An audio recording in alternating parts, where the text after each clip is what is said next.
राधे राधे दोस्तों, आज हम श्रीमद् भागवत गीता अध्याय 16 शुरू करने जा रहे हैं। इस अध्याय को देव असुर संपदा विभाग योग कहते हैं। इस अध्याय में मानव स्वभाव के दो प्रकारों संत और आसुरी का वर्णन किया गया है। श्री कृष्ण बताते हैं कि सतोगुणी गुणों का विकास करने, शास्त्रों में दिए गए निर्देशों का पालन करने तथा आध्यात्मिक साधनों से मन को शुद्ध करने से मनुष्य में संत स्वभाव विकसित होता है। अध्याय 16 दैवी तथा आसुरी स्वभाव। भगवान ने कहा, हे भरत पुत्र, निर्भयता, आत्मशुद्धि, आध्यात्मिक ज्ञान का अनुशीलन, दान, आत्मसंयम, यज्ञ परायणता, वेदाध्ययन, तपस्या, सरलता, अहिंसा, सत्यता, क्रोध विहीनता, त्याग, शांति, छिद्रान्वेषण में अरुचि, समस्त जीवों पर करुणा, लोभ विहीनता, भद्रता, लज्जा, संकल्प, तेज, क्षमा, धैर्य, पवित्रता, ईर्ष्या तथा सम्मान के अभिलाषा से मुक्ति, ये सारे दिव्य गुण हैं जो दैवी प्रकृति से संपन्न देवतुल्य पुरुषों में पाए जाते हैं।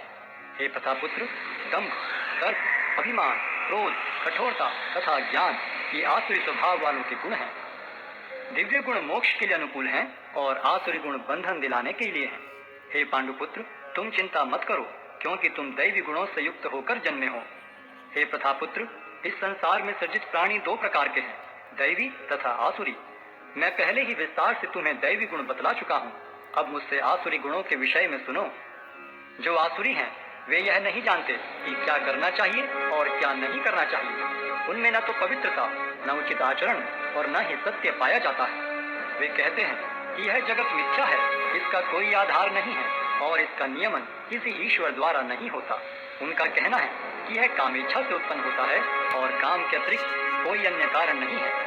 ऐसे निष्कर्षों का अनुगमन करते हुए आसुरी लोग, जिन्होंने आत्मज्ञान खो दिया है और जो बुद्धिहीन है, ऐसे अनुपयोगी एवं भयावह कार्यों में प्रवृत्त होते हैं जो संसार का विनाश करने के लिए होता है। कभी न संतुष्ट होने वाले काम का आश्रय लेकर तथा गर्व के मद एवं मिथ्या प्रतिष्ठा में डूबे हुए आसुरी लोग इस तरह मोहग्रस्त होकर सदैव क्षणभंगुर वस्तुओं के द्वारा अपवित्र कर्म का व्रत लिए रहते हैं। उनका विश्वास है कि इंद्रियों की तुष्टि ही मानव सभ्यता की मूल आवश्यकता है। इस प्रकार मरण काल तक उनको अपार चिंता होती रहती है। वे लाखों इच्छाओं के जाल में बंधकर तथा काम और क्रोध में लीन होकर इंद्रिय तृप्ति के लिए अवैध ढंग से धन संग्रह करते हैं। आसुरी व्यक्ति सोचता है, आज मेरे पास इतना धन है और अपनी योजनाओं से मैं और अधिक धन कमाऊंगा। इस समय मेरे पास इतना है, किंतु भविष्य में यह बढ़कर और अधिक हो जाएगा। वह मेरा शत्रु है और मैंने उसे मार दिया है और मेरे अन्य शत्रु भी मार दिए जाएंगे। मैं सभी वस्तुओं का स्वामी हूँ, मैं भोगता हूँ, मैं सिद्ध, शक्तिमान तथा सुखी हूँ। मैं सबसे धनी व्यक्ति हूँ और मेरे आसपास मेरे कुलीन संबंधी हैं। कोई अन्य मेरे समान शक्तिमान तथा सुखी नहीं है। मैं यज्ञ करूंगा, दान दूंगा और इस तरह आनंद मनाऊंगा। इस प्रकार ऐसे व्यक्ति अज्ञानवश मोहग्रस्त होते रहते हैं। इस प्रकार अनेक चिंताओं से उद्विग्न होकर तथा मोहजाल में बंधकर वे इंद्रिय भोग में अत्यधिक आसक्त हो जाते हैं और नरक में गिरते हैं।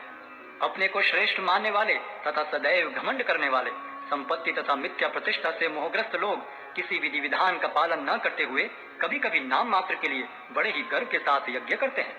मिथ्या अहंकार, बल, दर्प, काम तथा क्रोध से मोहित होकर आसुरी व्यक्ति अपने शरीर में तथा अन्यों के शरीर में स्थित भगवान से ईर्ष्या और वास्तविक धर्म की निंदा करने लगते हैं। जो लोग ईर्ष्यालु तथा क्रूर हैं और नराधम हैं, उन्हें मैं निरंतर विभिन्न आसुरी योनियों में भव सागर में डालता रहता हूँ। हे कुंती पुत्र, ऐसे व्यक्ति आसुरी योनि में बारंबार जन्म ग्रहण करते हुए कभी भी मुझ तक पहुँच नहीं पाते। वे धीरे धीरे अत्यंत अधम गति को प्राप्त होते हैं। इस नरक के 3 द्वार हैं, काम, क्रोध तथा लोभ। प्रत्येक बुद्धिमान व्यक्ति को चाहिए कि इन्हें त्याग दे, क्योंकि इनसे आत्मा का पतन होता है। हे कुंती पुत्र, जो व्यक्ति इन तीनों नरक द्वारों से बच पाता है, वह आत्म साक्षात्कार के लिए कल्याणकारी कार्य करता है और इस प्रकार क्रमशः परम गति को प्राप्त होता है। जो शास्त्रों के आदेशों की अवहेलना करता है और मनमाने ढंग से कार्य करता है, उसे न तो सिद्धि, न सुख, न ही परम गति की प्राप्ति हो पाती है। अतएव मनुष्य को यह जानना चाहिए कि शास्त्रों के विधान के अनुसार क्या कर्तव्य है और क्या अकर्तव्य है। उसे ऐसे विधि विधानों को जानकर कर्म करना चाहिए जिससे वह क्रमशः ऊपर उठ सके।